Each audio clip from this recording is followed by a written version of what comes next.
Welcome to mister nobody's review. அனைத்தும் பார்க்க ஒரு மூவி வந்து வென் நைட் இஸ் ஃபாலிங் 1995 ரிலீஸான ஒரு எராட்டிக் ட்ராமா மூவி. இந்த படத்தில் ஃபுல் ரிவ்யூ போட்டோன்னு நம்ம சேனலில் இன்னும் சப்ஸ்கிரைப் பண்ணால் பார்த்துட்டு சப்ஸ்கிரைப் பண்ணுங்க. இந்த ஹெல்ப்ஸ் மீ லாட் கைஸ். உங்களுக்கு நிறைய மூவி ரிவ்யூஸோட அப்டேட் வந்துகிட்டே இருக்கும். And this video is sponsored by Learn New Skill Technologies. இவங்க ஐடி ரிலேட்டட் ஸ்கில்ஸை கோர்ஸாக உங்களுக்கு மோஸ்ட் அஃபோர்டபுள் ப்ரைஸில் பண்ணி தராங்க. Full stack development, Python, Java, அது மட்டும் இல்லாமல் மெயினாக அட்வான்ஸ் ஆர்டர்களும் சொல்லி தராங்க. உங்களுக்கு சர்டிஃபிகேட் ப்ரொவைட் பண்ணுறது இல்லாமல் உங்களோட ஜாப் பிளேஸ்மெண்ட்கான 100% அசிஸ்டன்ஸும் பண்ணுறாங்க. ஃபார் மோர் டீடைல்ஸ் ஸ்கிரீனில் தெரிய நம்பரை கான்டாக்ட் பண்ணுங்க. அண்ட் படத்தோட கதை எங்கே ஆரம்பிக்குது அப்படின்னு பார்த்தீங்கன்னா, படத்தில் வந்து ரெண்டு மெயின் கேரக்டர் தான்.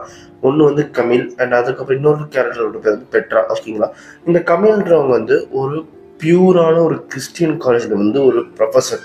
அண்ட் அதே மாதிரி அங்கே மார்ட்டின்னு சொல்லிட்டு இன்னொரு ப்ரொஃபஸர் இருக்கார். அந்த ப்ரொஃபஸரோட ஒரு லாங் டேர்ம் ஒரு ரிலேஷன்ஷிப்பில் இருக்காங்க. கிட்டத்தட்ட கல்யாணம் ஆகிற போகிற ஸ்டேஜில் இருக்காங்க. ஓகேங்களா, இந்த சமயத்தில் என்ன ஆகுது அப்படின்னு பார்த்தீங்கன்னா, அவங்களோட நாய்க்குட்டி வந்து செத்து போயிடுது. கமீனோட நாய்க்குட்டி செத்து போயிடுது. இவங்க நாயோட ரொம்ப அட்டாச்சு. ஓகேங்களா, அதே மாதிரி இவர் மார்ட்டின்றவர் அப்பப்போ வெளியும் வேலைக்கு போயிடுவார். ரேர் விசிட்ஸாக தான் இருக்கும். ஓகேங்களா, ஆனால் ஒரு நல்ல ரிலேஷன்ஷிப் தான் இருக்குது. கமீலோட நாய் செத்ததுக்கு அப்புறம் அந்த பிரிவை தாங்க முடியாத கமீல் வந்து அந்த நாயை வந்து ஃப்ரிட்ஜ்லேயே வச்சுருக்காங்க. ஓகேங்களா, சரி ஓகே, அந்த நாய் இப்படி போகக்கூடாது விட்டாரு, அது ஒரு காரணம். அண்ட் அதுக்கப்புறம் வந்து எங்கே போய் புதைக்கிறது, யாரோட ஹெல்ப் கேட்குறதுன்னு தெரியாமல் அதுக்கு ஒரு காரணம். ஸோ அதனால வந்து ஃப்ரிட்ஜில் வச்சுருக்காங்க. அண்ட் அதுக்கப்புறம் லாண்ட்ரிக்கு வந்து துணி போட போகிறாங்க. ஓகேங்களா, போகிற சமயத்தில் வந்து அங்கே வந்து ஃபீல் பண்ணி அழுதுட்டு இருக்காங்க. அந்த நேரத்தில் வந்து அங்கே வந்து பெட்ரான்னு சொல்லிட்டு ஒரு ஒரு விமன் வந்துருக்காங்க. அவங்களும் லாண்ட்ரி போட வந்துருக்காங்க. இவங்க 2 பேர் தான் இருக்காங்க அந்த கடையில். ஓகேங்களா, அண்ட் அதுக்கப்புறம் பெட்ரா வந்து கம்மியில் பார்த்தோன்னே பெட்ராவுக்கு ரொம்ப பிடிச்சிருது. ஓகே, இந்த பொண்ணு வந்து பார்க்க நல்லா இருக்கா, நமக்கு பிடிச்சிருக்கு அப்படின்னா. ஓகேங்களா, அவர் பார்த்து என்ன பார்த்தா என்ன பிரச்சனை அப்படின்னு கேட்டு இவங்களை வந்து கம்ஃபர்ட் பண்ணி அதுக்கப்புறம் வேணும்னே அவங்களோட லாண்ட்ரி துணியை நான் எடுத்துக்கிறேன் அப்படின்னு சொல்லிட்டு துணியை மாற்றி கொடுத்துருக்காங்க. ஓகேங்களா, கெமில் வந்து அவங்க வீட்டுக்கு போனதுக்கப்புறம் தான் தெரிய வருது, ஓ நம்ம வந்து அந்த பொண்ணோட துணி வந்து எடுத்துட்டு வந்துட்டோம் அப்படின்னு சொல்லிட்டு. அதே மாதிரி வந்து பெட்ரா வந்து கமிலோட துணி எடுத்துட்டு போயிட்டாங்க. பெட்ரா வந்து ஒரு சர்க்கஸ்ல வந்து இந்த இந்த வித்தலை காட்டுவாங்களே, அந்த வேலையை வந்து பார்த்துருக்காங்க நம்ம பெட்ரா. ஓகேங்களா, அதில் நம்ம கமிலுக்கு போன அந்த பேக்ல வந்து அவங்களோட அட்ரஸ் இருக்குது, பெட்ராவோட அட்ரஸ். ஸோ வந்து இவங்க வராங்க. வந்ததுக்கப்புறம் இந்த மாதிரி பேசுகிறீங்க சமயத்தில் அப்போவே பெட்ரா சொல்கிறாங்க, எனக்கு வந்து நான் வேணா தான் பண்ண, எனக்கு ரொம்ப ஆசை இருக்குது அப்படின்ற மாதிரி சொன்னோன்னே நம்ம கமில் வந்து கோச்சிக்கிட்டு போயிடுறாங்க.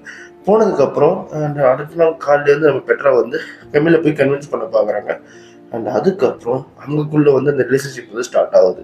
ஸ்டார்ட் ஆன சமயமும் என்னன்னு தெரியல. அப்போன்னு பார்த்து இவங்களுக்கு வந்து அந்த கிறிஸ்டியன் காலேஜ் வந்து கொஞ்சம் ஹையர் பொசிஷன் போகும்போது இன்டர்வியூலாம் பண்ணும்போது கேட்டிருக்காங்க, இந்த மாதிரி நீங்கள் ஹோமோசெக்சுவல் பற்றி என்ன நினைக்கிறீங்க அப்படின்னு சொல்லணும். நம்ம கம்மியில் வந்து அது என்ன தப்பு அப்படின்ற மாதிரி.